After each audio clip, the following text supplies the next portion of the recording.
transformation isn't just spiritual, but also how your mind is wired. In this series, we unpack how Scripture reveals the process of real change, from your thoughts to your habits. Learn how patterns are formed, how repetition shapes you, and how true transformation happens from the inside out. By the end, you'll recognize what's shaping your life and choose what leads to freedom. Scripture Rewired.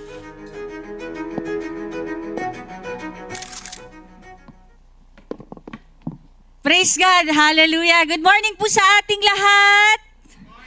Ay, wow! Ang ganda naman po ng energy. Sino pong na-bless sa ating praise and worship this morning? Amen, amen. Sige po, pasabi po sa nasa kanan nyo, blessed ka. Pasabi po sa kaliwa nyo, andito ka today. Blessed ka, nandito ka today. Amen. Amen. So sa mga hindi po nakakakilala sa akin, no, I am Sister Clau Ciudad. Part po ng preaching committee ng ating church. Welcome po sa ating lahat. Magandang umaga and of course din po sa ating mga online viewers. Sino pong excited marinig ang word ni God today? Amen. Amen. So nandito pa rin po tayo sa ating series entitled Scripture Reward. So dito po natutunan natin na yung pagbabago sa atin, lahat nag-uumpisa yan sa pag-iisip, sa pagbabago po ng ating isipan. Rewiring our minds. Amen po. Si Pastor Paul po taught us na kailangan maging maingat tayo sa mga kinokonsume natin or di kaya maging maingat tayo sa nagko-consume ng ating time, effort, diba? Attention, because they eventually own us. Yun na yung magiging master natin. When instead, dapat po maging under lang tayo ng authority and lordship ni Christ. Amen po ba? Amen. Si Pastora Eunice naman po told us about meditation. What you repeat, you become. Pag paulit-ulit mong sinasabi, magiging ikaw yon. Pero sinabi niya po sa atin, importante na involve ang Word of God. A trained mind without the Word of God is useless. Amen po. At last week po, sinabi naman sa atin ni Brother Jet na real transformation can only happen by rewiring our minds talaga. Hindi siya sa atake sa behavior agad. Kailangan kasi mabago yung belief muna natin. Amen po. And so today naman po, excited na po ba kayo sa last topic natin? For sure po, no? Ang topic po natin will be about dealing with, dito po pala dapat.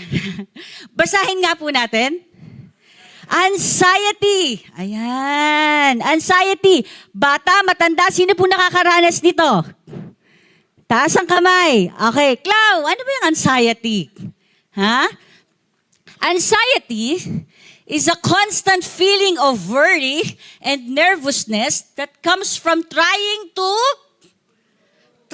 control uncertain things only to end up more worried. So na-anxious, ito po yung hindi ka makatulog, kabang-kabaka, isip ka ng isip kung anong solusyon, dahil natatakot ka hindi mo alam kung ano yung nasa dulo.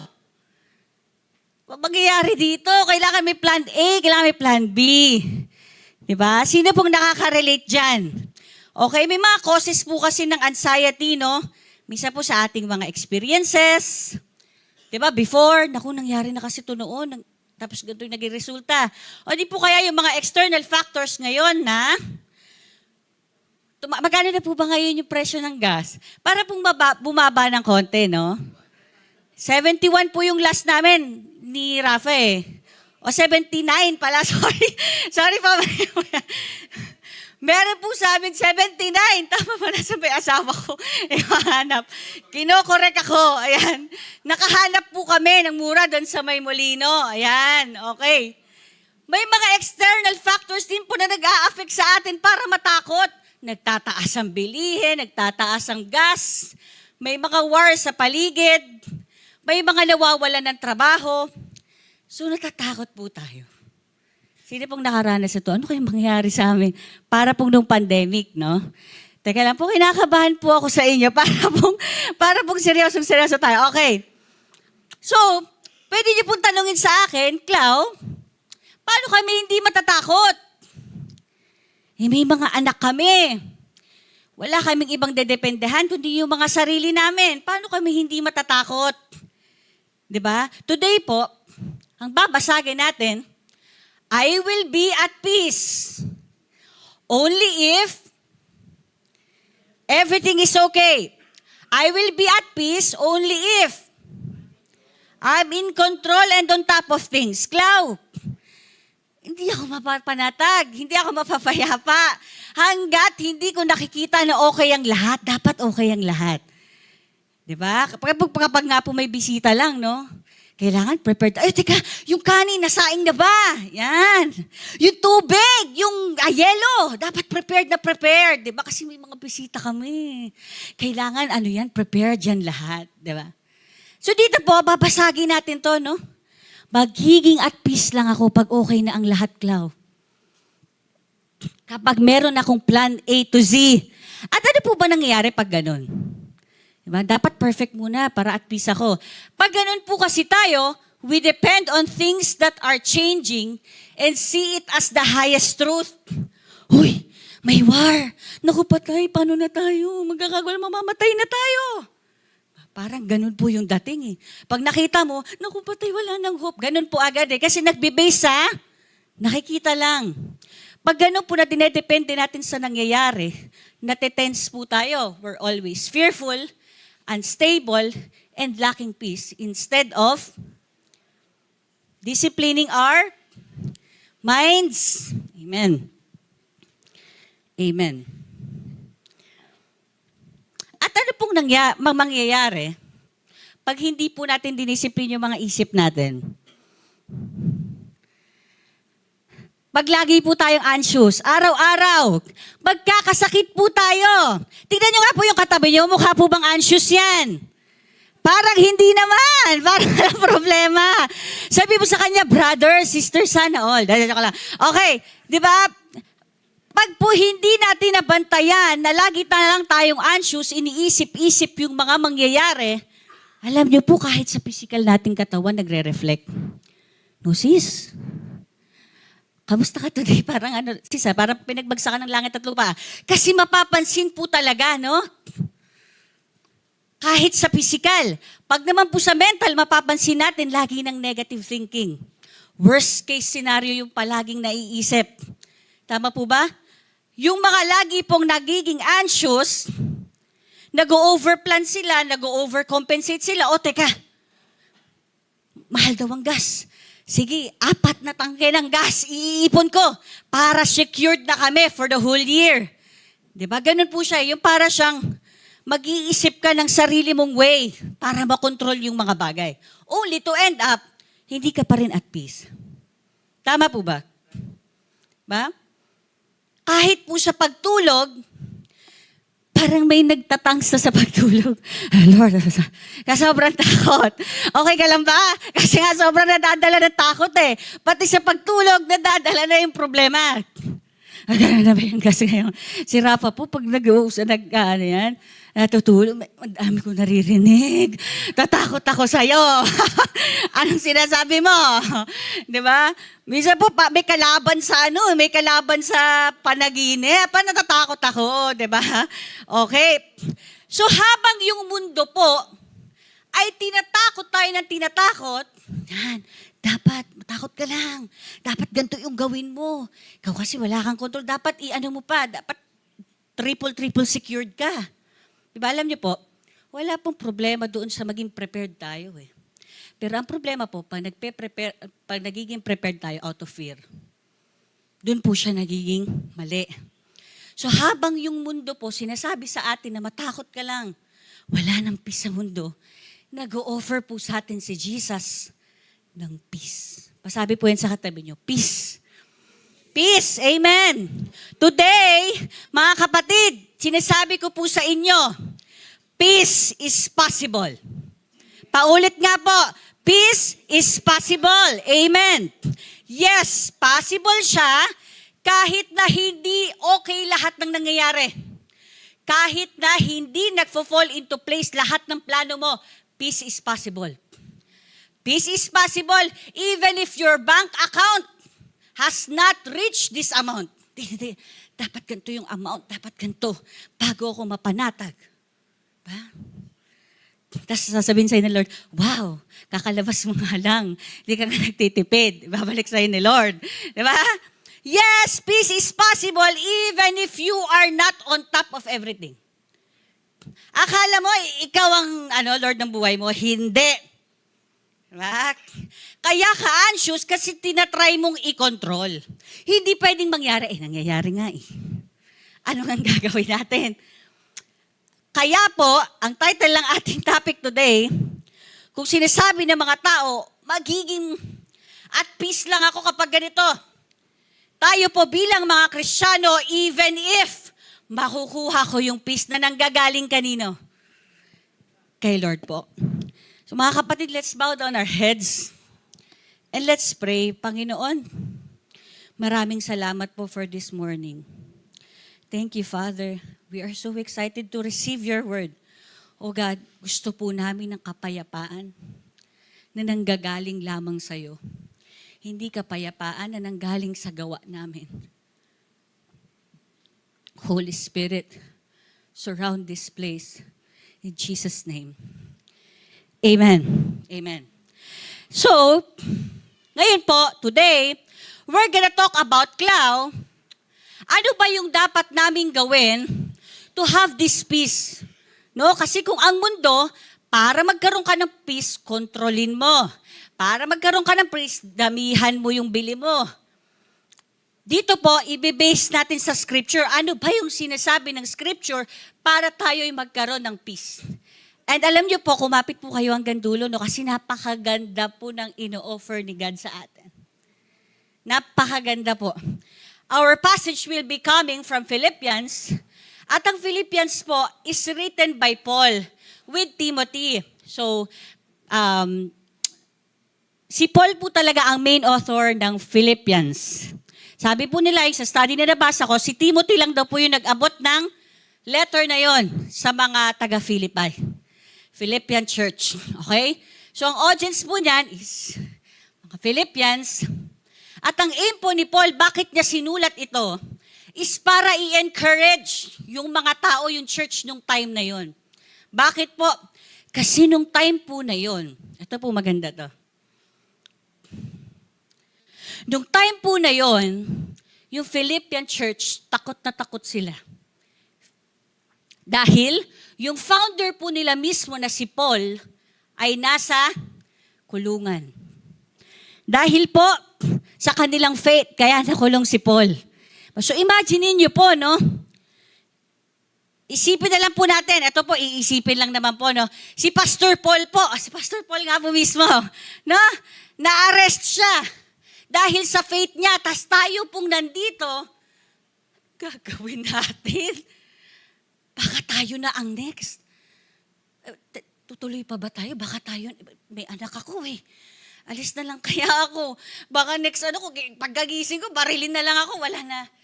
So imagine niyo po yung tension, yung danger na nararamdaman ng church. Na, secured pa ba tayo? Wala na tayong head pastor. Paano ba to? Ha? Pangalawa po, nagkakaaway pa doon sa loob ng church. Kaya po sila, at hindi lang po yung away, yung dalawang nag-aaway pa, leaders.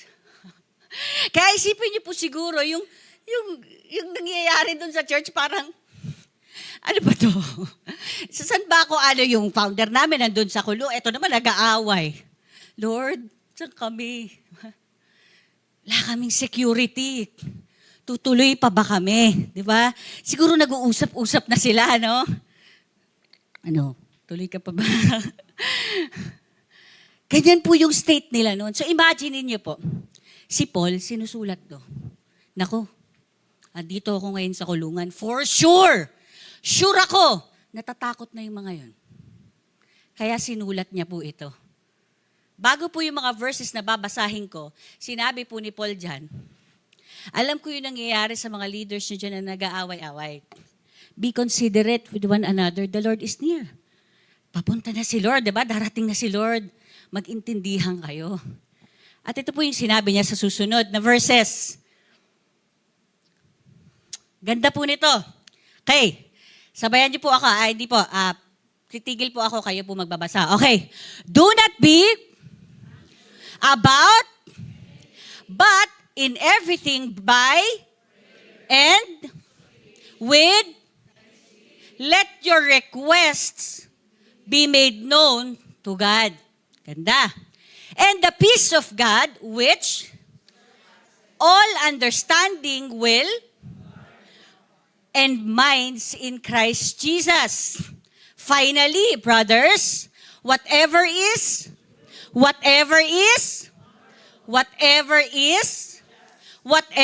pure, whatever is lovely, whatever is commendable.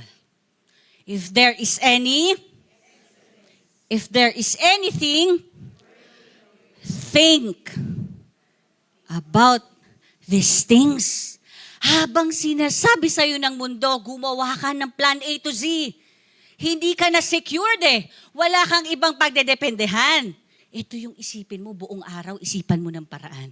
Huwag kang matutulog. Ha? Ito po yung sinasabi ni Paul sa kanila. Diba? Ito yung mga isipin nyo. Sinabi niya sa verse 9, what you have learned and received and heard and seen in me, practice these things. At ano daw po?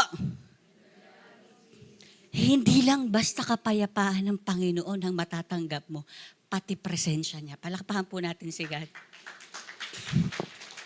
Amen. Praise God. Sige po, mag-umpisa po tayo, no? Ano po yung first na sinabi? Do not be anxious. Alam niyo po sa original translation yan, be careful for nothing. Takot na takot kang kumilos. Huwag kang matakot. Yan po yung sinabi sa kanila ni Paul. Naiintindihan niya. Alam ko, sa nangyayari sa inyo ngayon, no? Nandito ako ngayon sa kulungan, tapos nag-aaway-away pa dyan. Hindi nyo alam yung gagawin nyo. Sinasabi ko sa inyo ngayon, do not be anxious. At ito po ay nanggagaling sa isang author, sa isang head, na nakakaranas ng persecution himself. Teka, si Paul na to eh. Si Paul na yung nagsabi nito, do not be anxious. Despite na nangyayari sa kanya, sinabi niya, do not be anxious, huwag kayong matakot. Alam po natin, sinasabi ng mga studies, no, 365 times nasa Bible yan, Clau. Do not be anxious, do not be afraid. And whether or not it is true, isa lang po ang sinasabi ng Bible, mga kapatid. Huwag kang matakot. Pasabi po yan sa katabi nyo. Huwag kang matakot. Bakit po? Ganito po ang brain natin kapag natatakot. Yung amygdala po, masyadong active. Yung amygdala, yan po yung mga reaction sa danger. Hala, nangatakot, ano mangyayari? Ito kaya? Paano kaya? Parang nag-ano ako dito, no? Nagre-radio. Ano nga pa tawag doon? Sasadula. Okay. Masyado pong active. Hanggang sa nagiging worse na yung naiisip mo, nag-umpisa lang tayo sa bigas, napunta na tayo sa relasyon, ano na ba to? 'Di ba? Pag ang brain po ay anxious, yung prefrontal cortex po natin ay humihina. Yung prefrontal cortex po ay para sa decision making. Hindi ka na makapag-isip ng maayos dahil takot na takot ka. Kaya sinabi ni Paul, umpisa pa lang, tandaan ko to, baka to natatakot to eh. Huwag kayong matakot. Yan. Sino po yung sa buhay nyo, yung takot na takot kayo, tapos pag sinabi yan sa'yo, pambala sa'yo, huwag katakot. Sige po.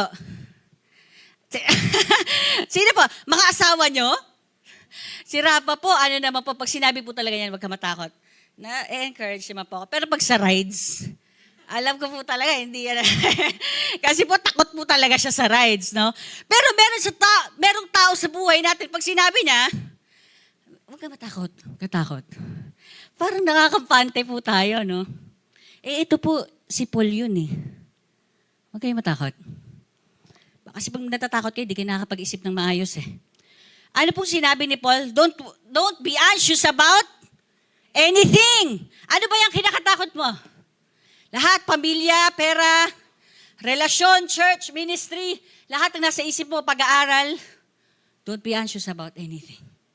But, ano po ibig sabihin ng but?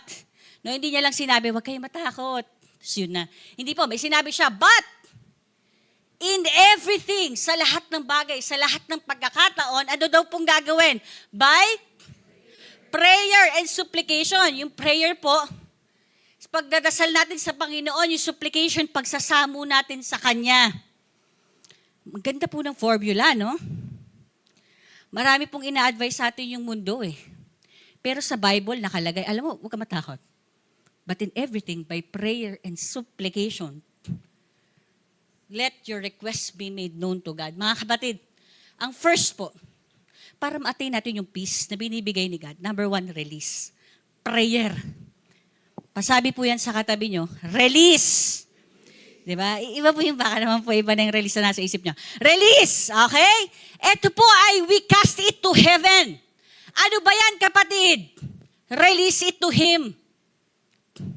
Kaya ka natatakot kasi hindi mo pa napagdadasal, inisipan mo na ng kung ano-ano. Nagtampo ka na kay Lord, nanisi ka na ng tao. Ang tanong, napagdasal mo na ba? Nailapit mo na ba sa Panginoon? Kaya takot na takot. Amen. Galit na po ba kayo sa akin? Sana po, hindi pa, no? Sinasabi po dyan ni Paul, instead na mag-overthink kayo, takutin nyo yung isa't isa, by prayer and supplication, lumapit kayo sa Panginoon. Kapatid, ano ba yung kinakabahala mo today? Bakit ba parang hindi mapakali? Parang aburido, hindi makausap ng maayos. The Lord is telling us po, anak, cast it to me. Bigay mo sa akin yan, tapon mo sa akin yan. Yung cast po talaga is tapon eh. Diba? Lord, sa'yo to. Kasi po, pag nagpipray tayo, no, we acknowledge na hindi po tayo yung in control. Kundi si God, teka, masyado ko yatang sinusolo, hindi naman sa akin to. Amen po. Misa po kasi, ang dami na nating naisip eh, nahuhuli yung prayer. Pero naranasan po ba natin sa buhay natin yung may sitwasyon? Tapos nag-pray muna tayo. Kahit wala ka pang solusyon, parang okay na. Naranasan po ba natin? Wala pa akong solusyon, pero parang gumaan yung pakaramdam ko nung nag-pray ako. Totoo po.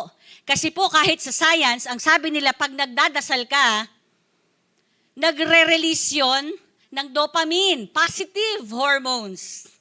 Kaya nagiging okay ka. Pero pag ikaw ay laging overthink, you will always think about the worst case scenario. Laging ganon. So first step po, release. Instead of panic, release it to God. Pero ang ganda po, kasi sinabi dyan, ayan po, for our first point, peace is not control, but trust in the one who is in control. Hindi, kailangan ganito. Ay, bakit hindi po hindi dapat ganito? Hindi po eh. Hindi ko to kaya. Hindi ko to makokontrol kahit anong gawin ko. Bigay ko to sa Kanya. Yun po yung totoong kapayapaan. Hindi siya dun sa iko-control. Dapat ako masunod. Hindi po mangyayari yun eh. Amen. Andito pa po tayo. Okay, pangalawa na po tayo. Parang, baka putulugan nyo na ako. Okay. Ay, wait lang. Ayan. Sinabi po dyan, hindi lang basta prayer, hindi lang basta lumapit. Isigaw po natin. Teka, Clau, hindi pa nga tapos eh. May problema pa nga, magpapasalamat agad. Opo. Bakit po? When we give thanks, we show our faith too. Pasalamat agad, wala pang solusyon. Initial po natin sa utak natin bilang tao, ito po mga kapatid ha, initial po na ating utak, pag may sitwasyon, negative. Yun po talaga, tawag po nila doon, negativity bias. Ay, nangyari to. Hala, ano ba yan? Sabi ko na nga ba eh. Kasi naman si ganito, hindi naman ako tinulungan. Sana hindi nagkaganito. Pangalawa po, we have to reframe our minds by thanksgiving.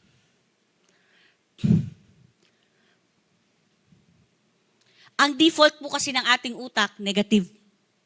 Kailangan po nating i-shift.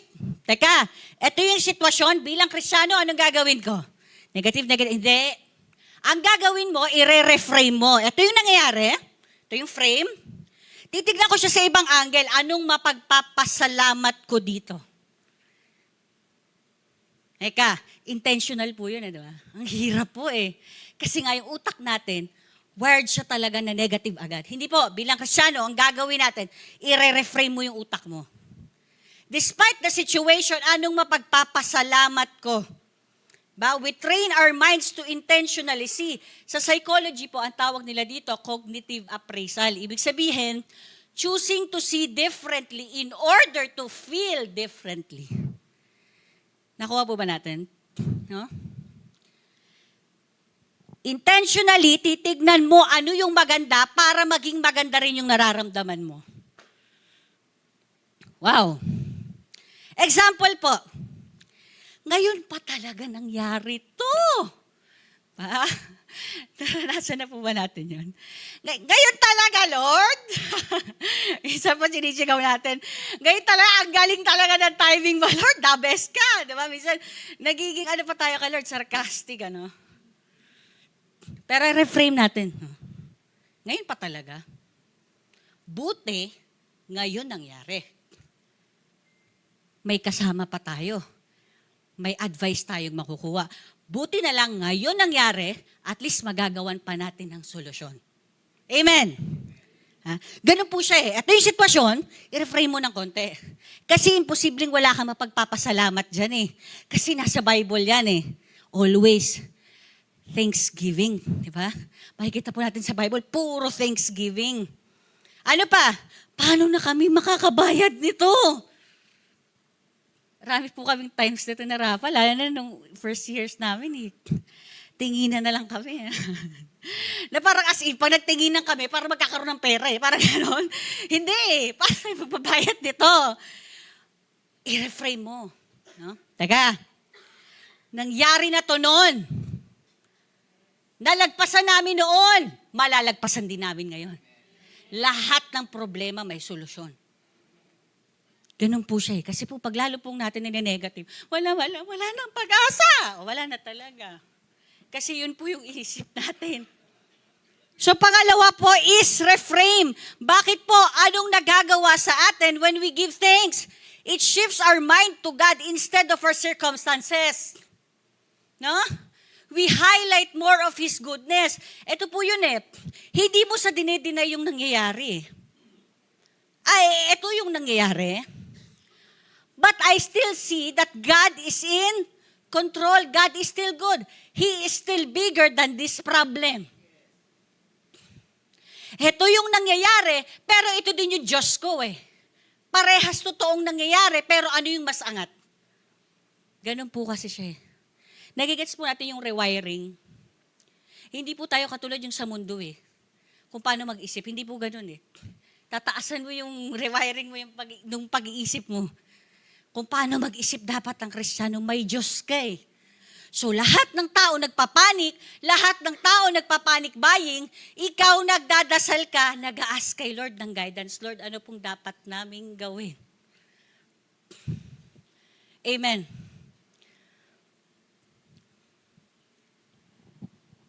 So peace is not found in perfect circumstances, but in choosing to see the good in every circumstance.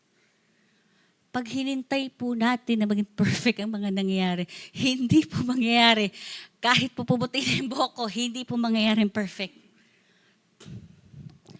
Kaya sa sitwasyon po natin ngayon, kapatid, kahit mahirap, kahit masakit, ano yung bagay na mapagpapasalamat mo?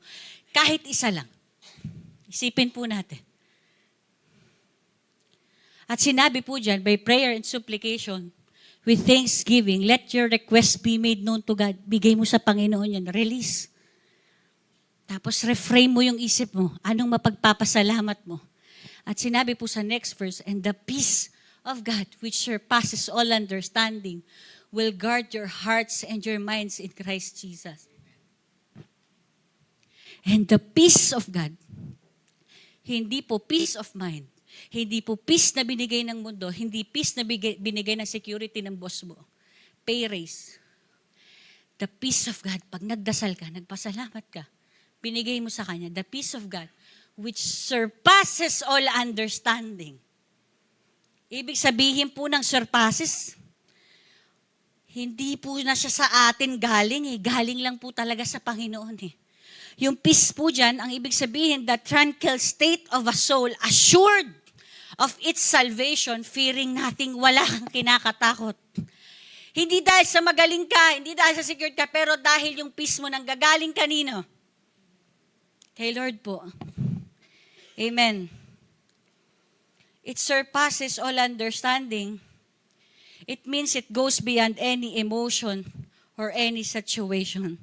Meron kang seguridad sa puso mo. Hindi ko alam gagawin ko. Hindi ko alam gagawin ko. Pero yung puso ko at peace ako, nagtitiwala ako sa Panginoon.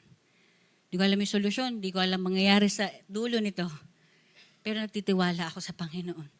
Kaya po tayo nagkakaroon ng peace. And it will direct our minds. No? Pag takot po tayo, nadadala yung katawan natin. Tense na tense, nanginginig. Pero po yung isang at peace sa Panginoon,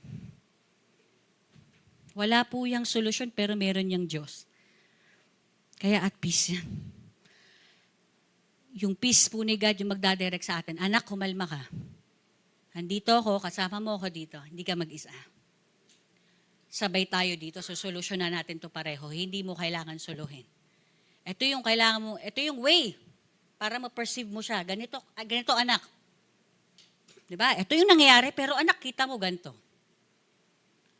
It will guard our hearts. Anak, alam ko parang nakakagalit, no? Kasi wala sa control mo eh. Pero anak, tignan mo siya ng ganito. Nag-guard po tayo. Hindi po tayo yung parang tense, takot na takot. Amen po. Pwede po bang tapigin nyo yung katabi nyo, sabihin, andiyan ka pa ba? Okay, patapos na po tayo. Okay. So, una po, para magkaroon ka ng peace na ino-offer ni God, no? Release mo yan. Ibigay mo kay God. Pangalawa, reframe. At ang huli na. Replace. Okay, ganda, no? Ibigay mo, magpasalamat ka. Kahit na masama yung sitwasyon, kahit hindi maganda, magpasalamat ka. At pangatlo, replace. Okay? Sinabi po dito sa Philippians 4:8, finally, whatever is true, no? Ang sinasabi nga po ni Pastor Paul dyan, yung finally, moving forward. Nagsusulat si Paul, moving forward, mga kapatid, ano man yung totoo, ano man yung honorable, just, pure, lovely, commendable, yan yung isipin ninyo. Alam niyo po ba,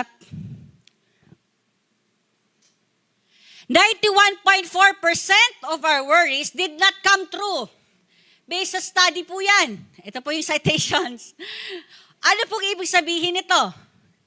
Lahat ng iniisip mo, kasi baka ganito yung mangyari, baka 91.4% po, hindi po nagkatotoo. Ibig sabihin lang po, yung brain natin, masyado siyang focus dun sa threat, kaya po protektahan. Teka. Ha? Most predictions are wrong. Anxiety is often false forecasting. Tika, wala ka pa dun. Pero ang naiisip mo, totoo na yon. Hindi po. 91% hindi totoo. Kaya ang ganda po nung sinabi ni Paul dyan, una pa lang, whatever is true. Kasi daw po,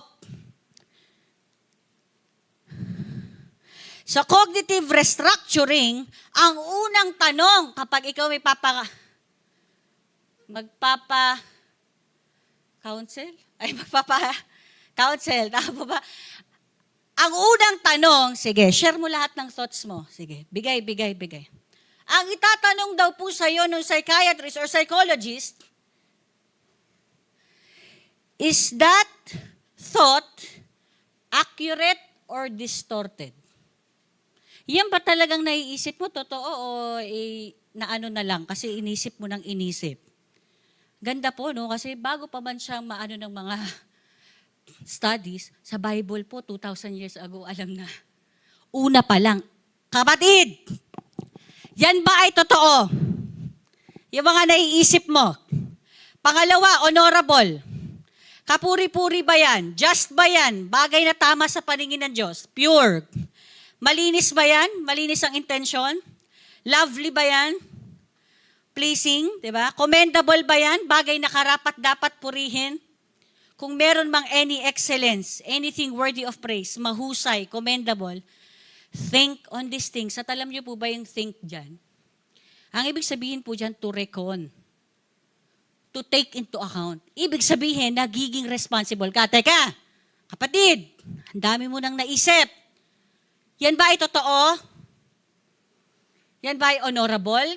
Just? Pure? For example po, sige po. Okay. Sige, bago po, sige.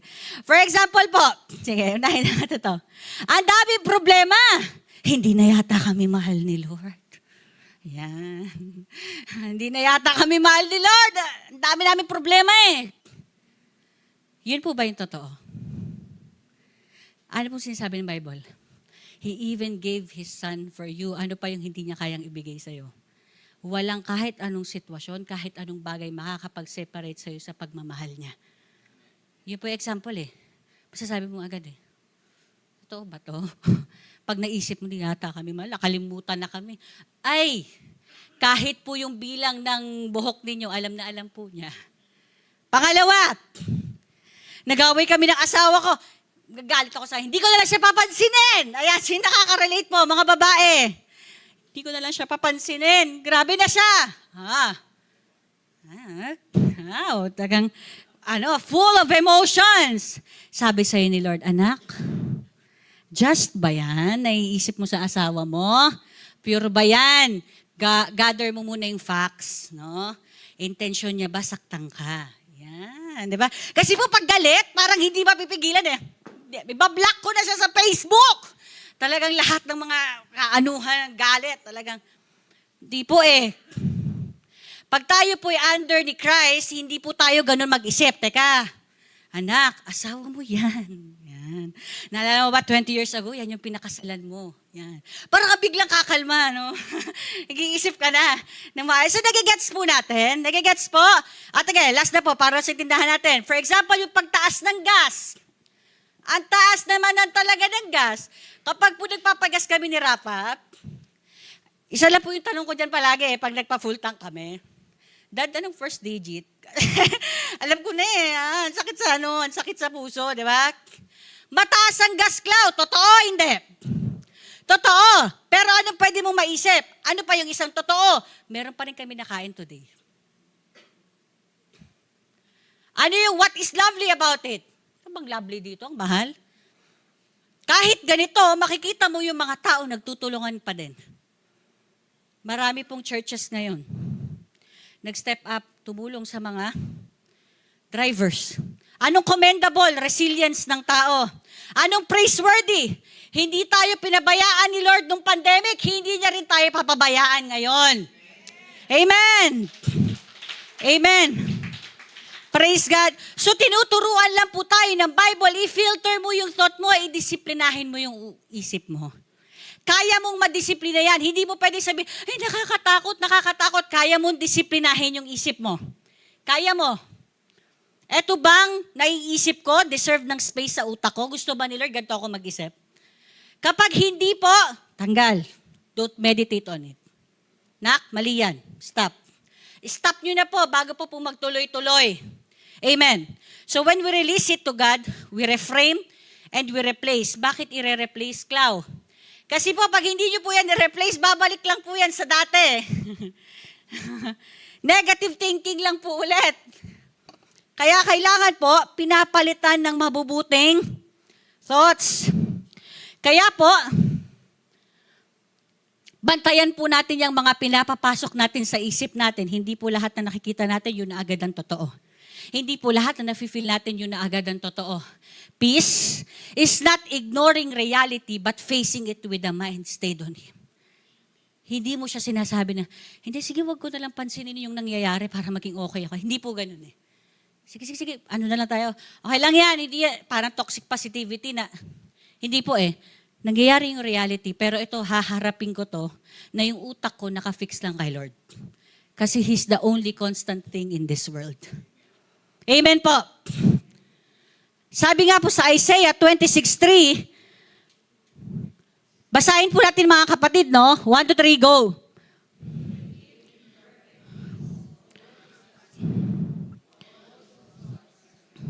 Kapag po sa reality tayo nag-base, magulo yung isipan natin, takot na takot tayo. Pero pag na kay Lord po tayo, alam natin, reminded tayo, merong Diyos na nagmamahal sa atin. Merong Diyos na in control. So first, release, mga kapatid, release, pray. Instead of panic. Pangalawa, reframe your mind by giving things. Pangatlo, replace your thoughts. Replace your thoughts by disciplining it. And alam niyo po, sinabi sa verse 9, mga kapatid. Andiyan na po ba? Yeah. What you have learned and received and heard and seen in me. Ito po yung sinasabi ni Paul. Pagkatas ng mga sinabi ko, ano man yung nakita nyo sa akin, natutunan nyo, narinig nyo sa akin, practice. More than po, today, sa pag-i-amen natin, amen, Sister Clau, no, I'm so blessed. More than po doon, practice po natin. Ibig sabihin po nito, autopilot, gawin natin siyang habit. Teka, natatakot ako, pray agad. Teka, natatakot ako, magbibigay ako ng pasasalamat sa Panginoon. Natatakot ako, ano ba yung dapat isipin ko dito? Gawin po natin siyang autopilot, maging habit po natin siya. Kung yung mundo po sinasabi sa atin na ganito, dapat kontrolin mo. Dapat alam mo yung nangyayari. Ito po yung sinasabi ni Lord. Anak, pray. Give thanks. Lahat ng natututunan niyo sa akin, no? Sinasabi ni Paul, okay, matakot, gawin niyo lang to ng gawin, paulit-ulit. And the God of peace will be with you. Alam niyo po mga kapatid, iba po yung feeling ng nakakaranas ka ng benefit eh. Diba? For example po, may authority nagsabi sa atin, no? Secured ka na, Brother AJ. 50,000 a month, akong bahala sa'yo. Ba? Sarap! 50,000 a month. Ha? Ang sarap po sa pakiramdam no, yung may benefit ka. Peace of God. Pero iba po pag sinabi pa sa'yo, nung mismong authority, Brother AJ, hindi lang 50,000 a month, lagi akong sasama sa'yo, kasama mo ako. Iba pong seguridad yun eh. Hindi ko na lang alam kung hindi ka pa secured nun. No? Yung nanay po natin, nung grade school tayo eh. Di ba, Mama, sama mo ko ba? Pero pag andyan na, nanay ko to. Ha? Hindi niyo ako maaaway. Ganon din po dito. Iba po yung security, no? Anak, hindi lang peace ko yung mararanasan mo, pati presensya ko.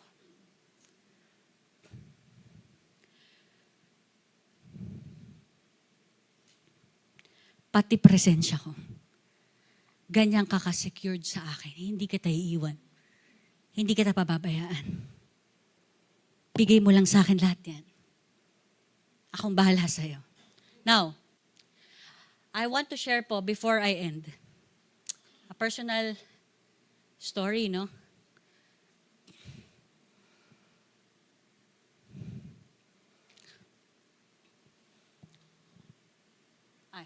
Sige po. So, release, reframe, replace. Last one po. We knew that I am pregnant again. Palakpakan po natin si Lord. Sige po. Sinasabi po sa inyo to kasi family po kayo sa amin ni Rafa, no? And alam niyo po nung first time na narinig namin, nakita namin to, yung test. Tawa po kami ng tawa nung una. Kasi po ito po ay unexpected. Okay, tawa po kami ng tawa. Hindi po na, saya pa kayo. After a few days, I found myself being anxious. Okay. And alam ko po, no, yung itong testimony to, blessing siya. It's a life. Diba? Pero I found myself being anxious. Naisip ko po ulit yung mga pagdadaanan ko. Lord, mahirap yung pregnancy ko. Kaya noon. Diba? Suka ako ng suka. Ang dami kong maselan, Lord. Tapos, pagdadaanan ko na naman yung labor. Ang sakit-sakit nun. Parang sinasaksak ka ng maraming tao sa likod. Tapos, Lord, pagdadaanan ko na naman yung panganganak. Yung postpartum, lalaki na naman yung ilong ko. Even that, naisip ko,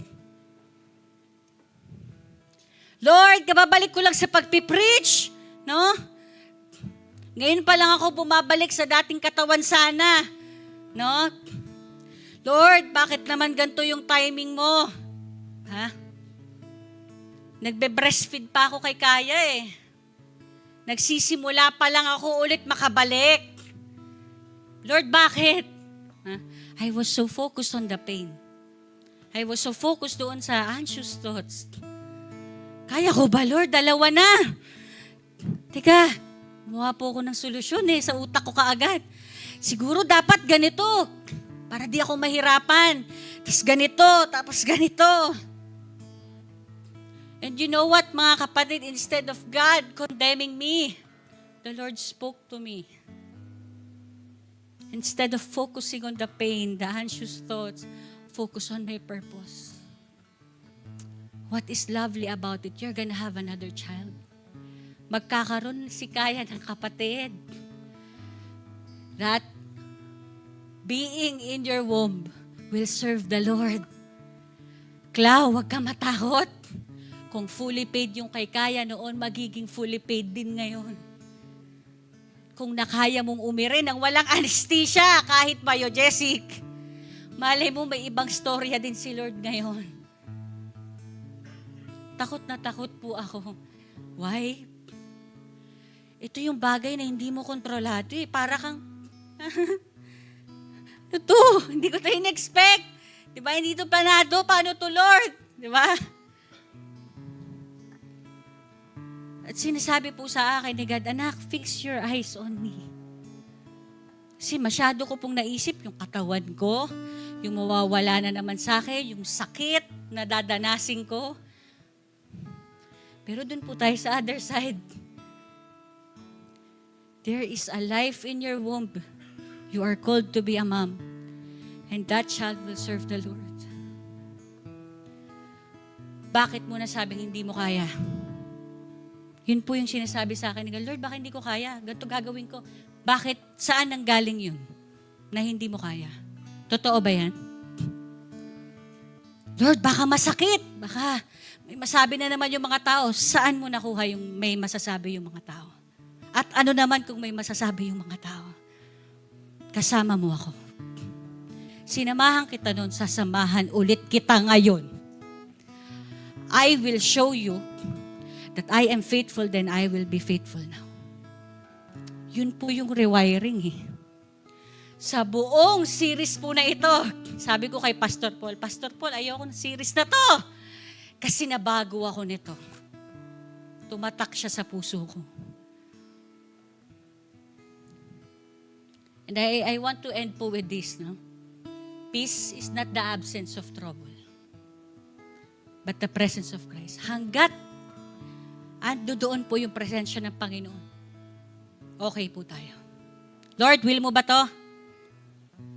Kasama ba kita dito? Hindi po siya sa maraming pera.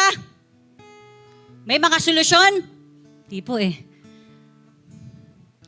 Kalooban mo to, nandito ka at peace ako. Palakpakan po natin si God.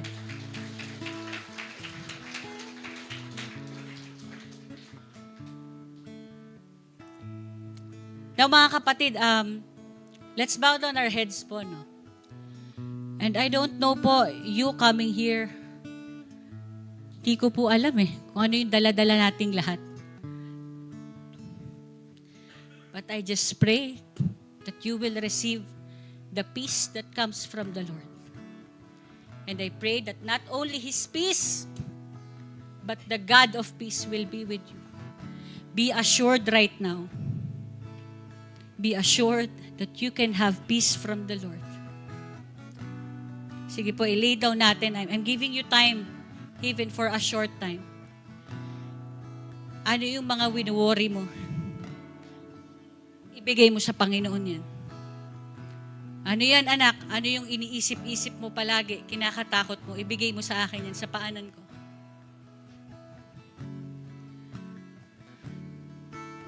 And the Lord is reassuring you right now, anak, I am in control. I have a wonderful plan ahead of you. I will not leave you. I will never forsake you. I hear you. I am here for you. Sige po mga kapatid, just pray right now. And just lay everything at His feet.